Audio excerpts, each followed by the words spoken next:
พ่อพ่ออยากกินก้อยไข่มดแดงไป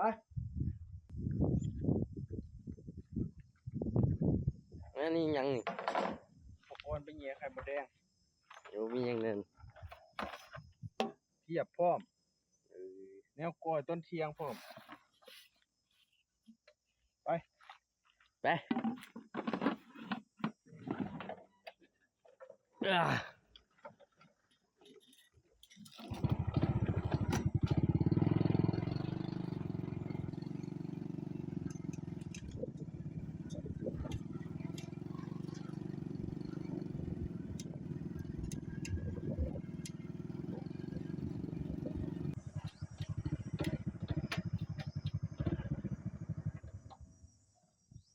ปัดเลยบ่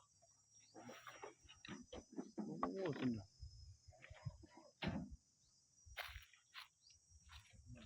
ดเป็ดเอาใหม่บ่ต้องลงจะมา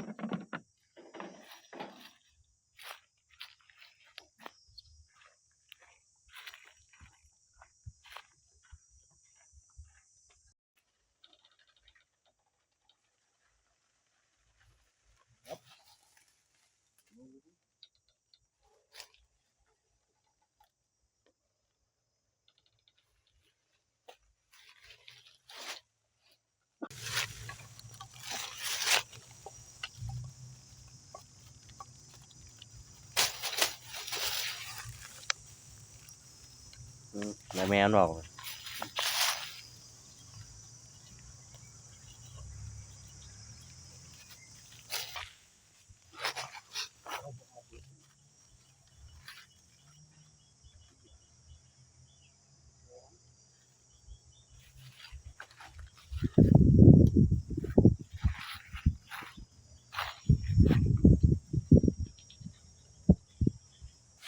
ทั้งวันกันเลยได้หลายเลยได้มาทางเอี่ยว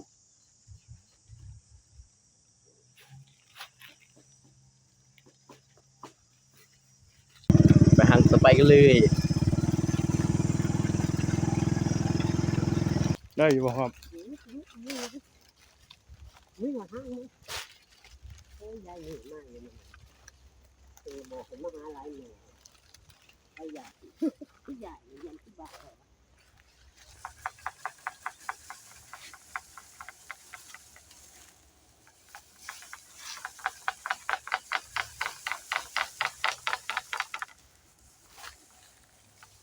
โอ้ยบ่แม่นนะครับเนี่ย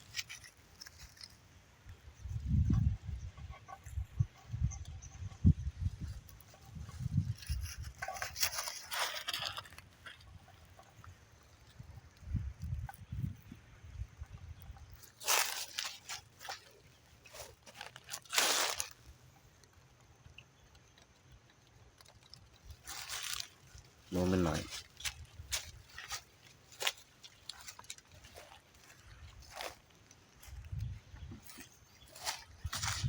โอ้ส่งตุ่มบักเพิ่งๆได้หน่อยโอ้ได้กัดอยู่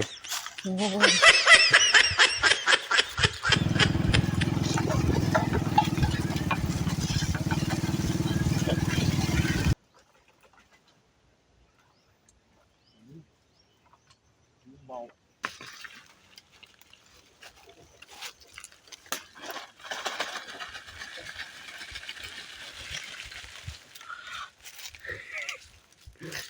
จอมหยุดเนาะเอาแล้วบาดนี่จอมหยุด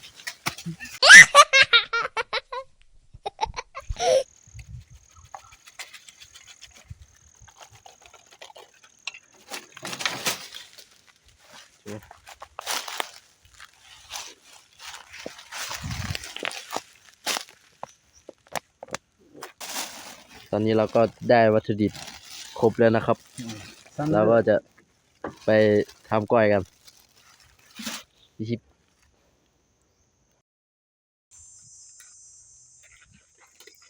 แล้วก็มาก้อยแล้วนะครับ มันเป็นดักก้อยแล้ว อืมเครื่องเคียงก็สิมีพริกป่น โรยลงไปว่าบ่ โอ้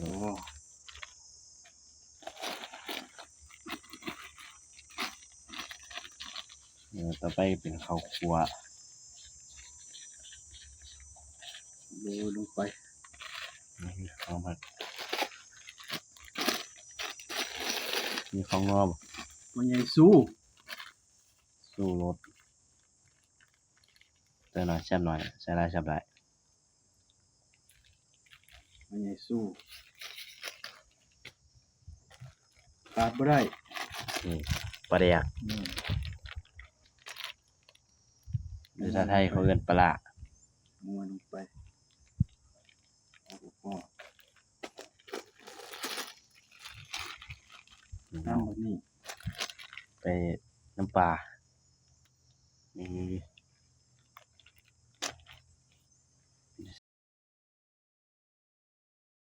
กันแกว่มาคนแล้วเนาะยุ่งวะ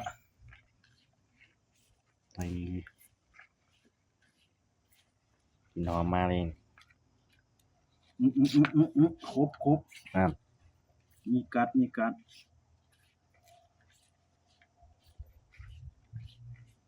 อืม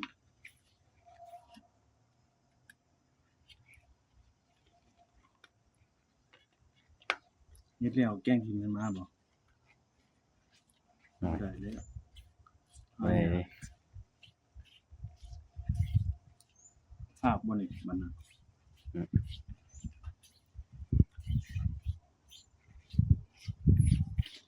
เสียบบาด แซ่บ ร่วมมือนะ นี่นี่